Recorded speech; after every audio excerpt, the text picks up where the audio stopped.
Om Swastiastu, Rahajeng Rahayu, bertemu kembali kepada seluruh pemirsa, khususnya yang menyukai channel saya, yaitu Purwa Sidemen Channel. Dan kali ini kita berjumpa dan saya akan menyampaikan materi terkait dengan etika Hindu. Hal ini menarik sekali karena saya sendiri pernah menjumpai atau menghadapi pada saat sebagai narasumber memberikan dharma wacana, pencerahan, siraman rohani atau apapun namanya itu, muncul pertanyaan-pertanyaan khususnya dari generasi muda terkait dengan etika Hindu, khususnya Hindu di Bali, ya, lebih spesifik khususnya umat Hindu di Bali. Apa saja ajaran yang termasuk dalam etika Hindu di Bali? Seperti kita ketahui, etika atau susila merupakan bagian dari 3 kerangka ya umat Hindu atau 3 kerangka ajaran agama Hindu yang terdiri dari tatwa, kemudian susila atau etika, dan acara. Acara ini terdiri dari upakara, upacara, warige, hari baik, dan sebagainya. Ya, nah dari ketiga kerangka ini salah satunya membahas terkait dengan etika.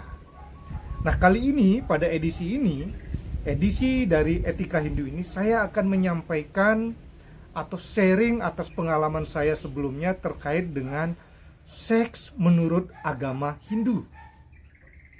Di sini versinya ada seks yang dianggap sebagai hal yang sangat suci, ya, bahkan sebagian mengatakan sebagai sesuatu yang sakral, karena seks itu sebenarnya adalah terkait dengan kasih sayang. Namun perlu kita ketahui sebelum kita sampai ke terkait dengan etika, seks itu merupakan sesuatu anugerah yang diberikan oleh Ida Sang Hyang Widewasa kepada umat manusia untuk kemudian sesuai dengan salah satu fungsi agama adalah meneruskan keturunan. Nah, di dalam proses meneruskan keturunan inilah ya didahului dengan terjadinya hubungan seksual antara seorang suami dan seorang istri yang sudah sah sebagai pasangan suami istri menurut ajaran agama yang dianutnya. Ya, oleh karena itu di Indonesia dari 6 agama yang ada, setiap insan sepasang manusia yang menikah selalu dinyatakan resmi ikatan nikahnya apabila sudah sah secara agama. Ya, kalau administrasi kenegaraan, ya, itu dilakukan melalui pencatatan sipil. Bahwa sepasang suami istri tidak boleh hanya melakukan catatan sipil, tapi harus melalui proses yang disahkan oleh agama. Ya, oleh karena itu agama, termasuk agama Hindu dalam hal ini, memandang seks adalah sesuatu yang sangat suci. Berbicara tentang seks yang sakral, ya, saat sekarang ini di era global modern, bahkan era milenium 4.0, 5.0 ini, banyak sekali masyarakat yang memandang juga seks itu sebagai sesuatu yang kotor, bahkan menjijikan katanya. Ya, nah hal ini menjadi penanda buat kita agar semakin hari kita bisa memaknai apa itu hubungan seksual, ya, yang dinyatakan sah, boleh dilakukan, yang tidak boleh dilakukan. Karena sebenarnya seks itu adalah menyangkut sebagai simbol, seks itu adalah simbol kasih sayang. Cuman pada saat sekarang ini banyak sekali dari generasi muda kita memandang seks itu boleh dilakukan sebelum menikah. Nah, khusus seks pranikah ini saya akan bahas pada edisi berikutnya. Namun sebelum itu, saya ingin menyampaikan bahwa pandangan-pandangan masyarakat, bahkan di agama Hindu Bali itu sendiri, terkait perilaku-perilaku seksual yang tidak sesuai dengan ajaran agama, itu sudah terjadi jauh sebelumnya. Namun apakah itu kemudian dibenarkan, tetap dipelihara? Tentu tidak. Ya, agama apapun, ya, khususnya di dalam umat Hindu, ya, agama lain juga demikian, bahwa hubungan seks pranikah itu sangat dilarang.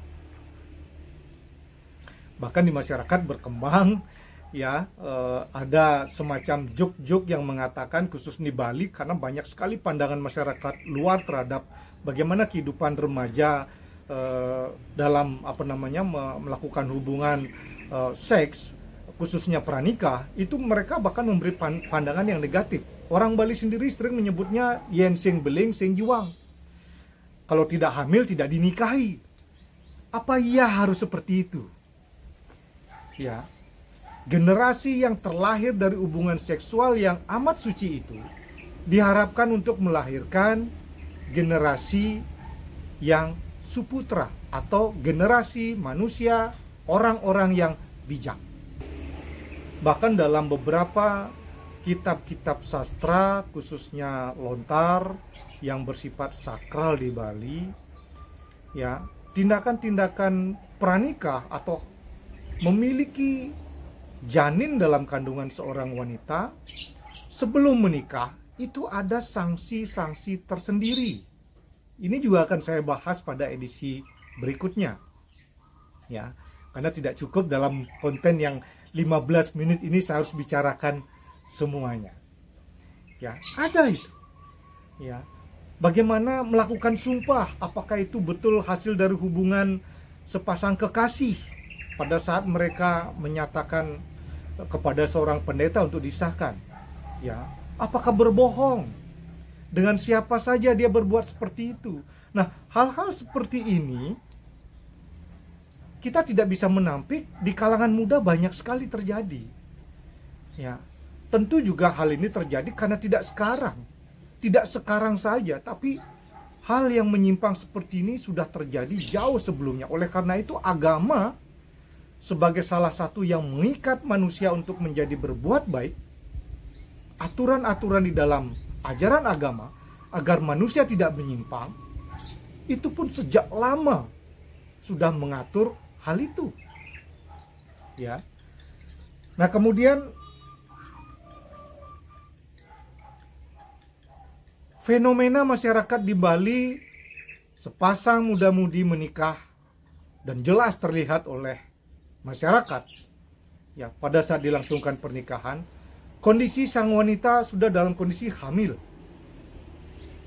Sudah tidak bisa dibohongi dengan kondisi perut yang membuncit, pasti hamil. Ya, bahkan karena kehamilannya itu mereka menikah. Nah, tugas siapa untuk kemudian agar menyadarkan umat manusia, saya tidak mengkhususkan kalangan muda saja, kepada umat manusia, karena yang tua harus mengajarkan kepada yang muda, orang tua harus menyampaikan, mengajari kepada anak-anaknya, agar hal-hal seperti ini dihindari, agar hal-hal tidak sesuai dengan etika ajaran agama Hindu itu bisa terhindari. Kalau kita bicara secara kelembagaan, ada lembaga umat, ada kemudian majelis desa adat, ada desa adat sendiri, banyak adat sendiri yang kemudian secara otomatis memberikan pengesahan secara administrasi bila pasangan umat Hindu di Bali itu menikah. Kemudian kita akan bertanya kepada siapa agar hal-hal ini tidak terjadi, karena di dalam agama Hindu kelahiran seorang suputra yang diharapkan menjadi anak suputra dan bijak itu diawali dari hubungan yang baik. Harus menikah dulu secara resmi, disaksikan oleh keluarga, oleh masyarakat Handetolan, ya, bahkan bersaksi kepada leluhur melalui upacara yang dipimpin seorang pendeta bahwa sepasang suami istri sah menikah dan mereka belum melakukan hubungan yang dilarang oleh agama. Ini menjadi tugas kita bersama. Ya, tidak bisa oleh 1-2 orang. Ya, coba cermati lagi kitab-kitab sastra bagi orang tua yang menginginkan agar hal ini terhindar bagi anak-anaknya. Ya, lihat kembali dalam kitab-kitab sastra hal-hal mana saja yang mengatur ya terkait dengan perbuatan yang boleh dilakukan dengan yang tidak boleh dilakukan, khususnya terkait dengan hubungan seksual. Karena seksual itu di zaman pada saat sekarang yang disebut era milenial ini, milenium, ya, atau mungkin tidak dari sekarang. Dari dulu seks itu berawal dari imajinasi, berhayal, ya. Sebelum zaman modern ada komputer, mungkin mereka membaca-baca buku. Kemudian di era modern informasi melalui komputer, dan sekarang dengan gadget dan sebagainya, informasi apapun bisa didapatkan.